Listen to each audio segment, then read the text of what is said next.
Hello बच्चों, तो फिर एक problem ideal and non ideal solution से रिलेटेड लेते हैं। लास्ट ईयर आपके बोर्ड में क्वेश्चन आ चुका है इसका। क्वेश्चन को पहले रीड आउट करिए।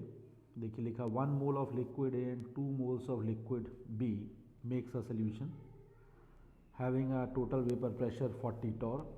The vapor pressure of pure A and pure B are given. Identify the type of solution. Means आपको फाइंड करना है सॉल्यूशन कंडीशंस के बेस पर आइडियल है, नॉन आइडियल है, और अगर नॉन आइडियल है तो फिर किस तरीके का डेविएशन ये शो कर रहा है। तो आपने कहा भी देखिए हमारे पास जो डाटा है पहले उसको अगर हम देखें तो मोल्स ऑफ लिक्विड ए का मोल्स आपके पास है 1 और बी का मोल्स है आपके पास 2 एंड टोटल प्रेशर आपको दे रखा है 40 टॉर। उसके बाद आपको इसने कहा है कंपोनेंट ए का जो प्रेशर है प्योर कंपोनेंट का वो है 45 टॉर एंड जो कंपोनेंट बी है दैट इज ऑफ 30 टॉर। अब जब आपने कहा भी दोनों को आप मिला रहे हैं तो both the components are volatile so we can use a Raoult's law, और in case both the components are volatile तो उसके लिए total pressure become equals to sum of their partial pressure। और पार्शियल प्रेशर्स की value अगर हम लेंगे यहाँ पर तो P A nought into mole fraction of A, P B nought into mole fraction of B, और फाइन कर लेते हैं मोल फ्रैक्शन ए कंपोनेंट का कितना हो जाएगा 1/1 + 2 दैट इज़ 1/3।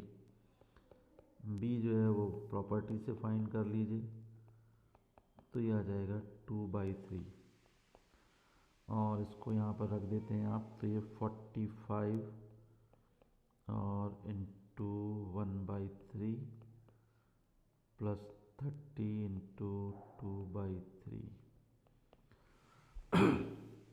और इसको मैथमेटिकली सॉल्व कर लीजिए तो 34.65 टॉर ये आपके पास प्रेशर आ रहा है इस डाटा के अकॉर्डिंग।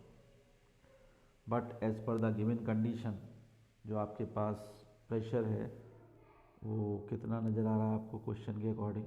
उसने क्वेश्चन में दिया है कि total pressure that is 40 torr, और जो आपकी वैल्यू आ रही है वो इससे कम आ रही है। मीन्स आपका जो प्रेशर आ रहा है ये गिवन वैल्यू से जो है आप इसको अगर हम डैश कर दें 1 तो इससे कम आया है।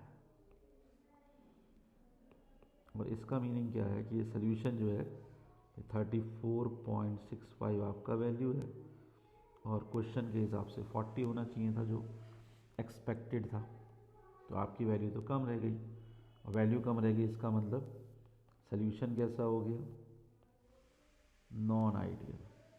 प्रेशर कम है सो वी कैन से कैसा डेविएशन हो गया, नेगेटिव डेविएशन।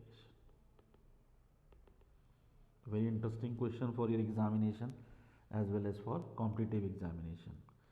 तो बहुत अच्छा सवाल है, इसको समझिए, और कोई प्रॉब्लम आता है then ask me through my channel. Okay, thank you.